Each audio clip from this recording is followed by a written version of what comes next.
After the trailer of Stranger Things 5 came out, there have been a lot of speculation on the potential storyline, until the Duffer Brothers gave us the wild confirmation that the trailer contains scenes from every single episode, including the finale. After looking into the clips, I have figured out exactly which shot belongs to which episode, mapping out the storyline and who will die.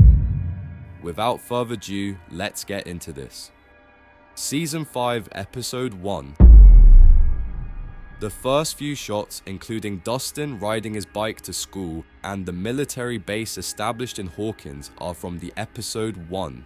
We can conclude from this that the episode will be used to set up Season 5, giving us the information about what has happened in the time and jump, and they will show the consequences of the drastic ending of Season 4. We can tell from the trailer and the leaks that Hawkins is mostly evacuated, everyone fled Hawkins due to the so-called earthquake, and those who chose to stay in Hawkins are probably cut off from the outside world. The government has shut down any travels going in or out of Hawkins, and the hunt for Eleven is active because the government might consider her responsible for the problem of Upside Down, quite possibly because she did actually chose to destroy a military helicopter. Moving on to Episode 2. In this episode, the shot of Karen Wheeler and Holly lying on the floor and the other shot of Nancy crying will be shown. We can assume that they are trying to protect themselves from the Demogorgon, in which they will most certainly fail. I suspect that Karen will not make it alive and die protecting her daughter, and Holly too will be abducted by the Demogorgon, thus explaining the title Vanishing of. We also have a shot of Nancy and Eleven entering Wheeler's house, which tells us that after Karen's death and abduction of Holly, Nancy comes home to find her mom dead and her sister gone, and that is the reason for why she is crying. And just to let you know, I am not just making this up. In a behind the scenes photo, Holly was indeed seen with Henry. That being said, let's move on to Episode 3. We can almost certainly say that Nancy's motivation speech is from this episode, after she gathers the courage and strength to fight the Demogorgon and Vecna after the loss of her mother and sister. We can also assume that this scene of Will sensing something is also from this episode. Here we can see that the team forms plan to track and trap the Demogorgon or even Vecna in an attempt to get back Holly, in which they will fail and which will lead us to Episode 4.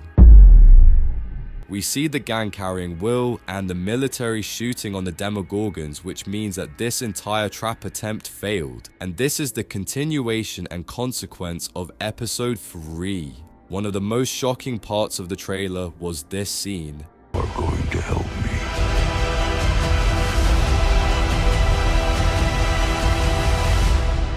One last time. This scene doesn't make much sense until we see the first 5-minute clip of Season 5, which was released on YouTube, helping us understand that the abduction of Will Byers was not random, but instead planned, and Vecna used him in some way, which we will learn in the episode, and also that Vecna needs Byers again, but we'll get onto that later. Episode 5.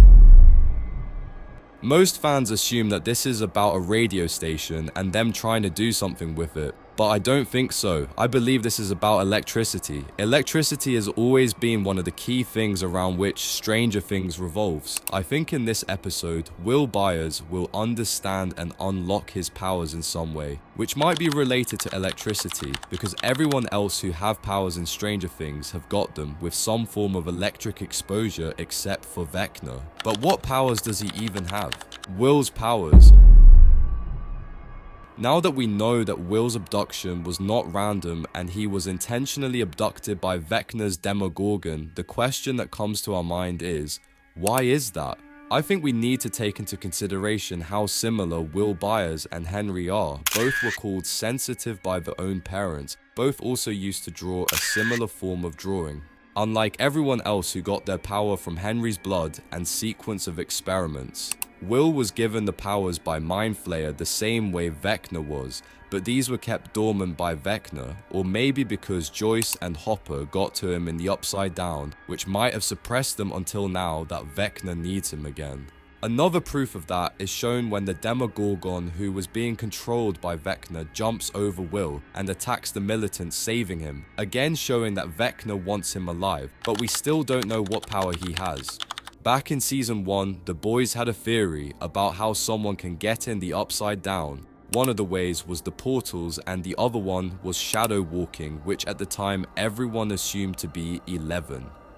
According to the D&D lore by which the Stranger Things mythology is inspired, the Shadow Walker is described to be someone who has cold touch, cruel smile, someone who doesn't bleed, which was definitely not 11's case. Shadow talking, which is literally the Mind Flayer communicating with Will Misty Breath. This didn't make much sense until we rewind to season 2, where shadowy tendrils literally come growling out of his mouth. Fear of the dark. Ever since his abduction, Will has not been the same in complete darkness. In season 2, we see when Will coughs up a slug and for a second he is literally in the Upside Down, that is shadow walking. But when Will got possessed in season 2, that is when everything changed, because that was the moment when Will stopped being a shadow walker and became a cleric.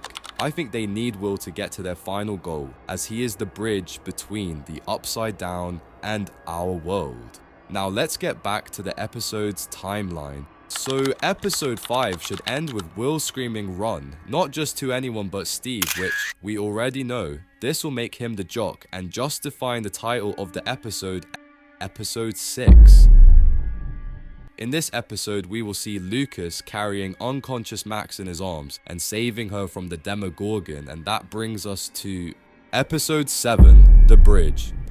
Here in this episode, we will learn that the Upside Down is not just some random place existing in other dimension, but it is an interdimensional bridge between our world and a very old dimension, Dimension X. And it was created when both planes collided. That is why it is stuck in time. This brings us to the finale of the show. Episode 8, The Right Side Up. Vecna will try to merge the Upside Down with the real world, which will conclude his plan of removing this curse of time in the Upside Down and get all the power he needs. Now comes the main question of the video: who will die? Well, we all suspect for it to be either Hopper, 11 or Steve, but what if that is what the show wants us to think, and instead they might lean into killing Mike, but not as the ultimate sacrifice? Think about it. Throughout the show, Mike was the only one who had shown unwavering trust and support for 11, more than Hopper or anyone else. Killing Mike will strike 11's biggest fear, making her reckless, but Mike's death will not only get emotional reaction from 11 as a consequence, but also from Will Byers, his childhood friend. Will Byers will go on to blame himself for Mike's death, thinking Mike died because of him, as it all had started because of him. He will decide to accept Vecna's offer, thinking the only way to weaken Vecna and the Mind Flayer is by working with them, and when they will be tied together and at their most vulnerable, 11 will come in and kill Will Byers, ending up killing the Mind Flayer and Vecna, and the amount of energy which will be released due to their deaths will destroy the Upside Down, eventually ending the show with Will's ultimate sacrifice, the boy with whom it all started.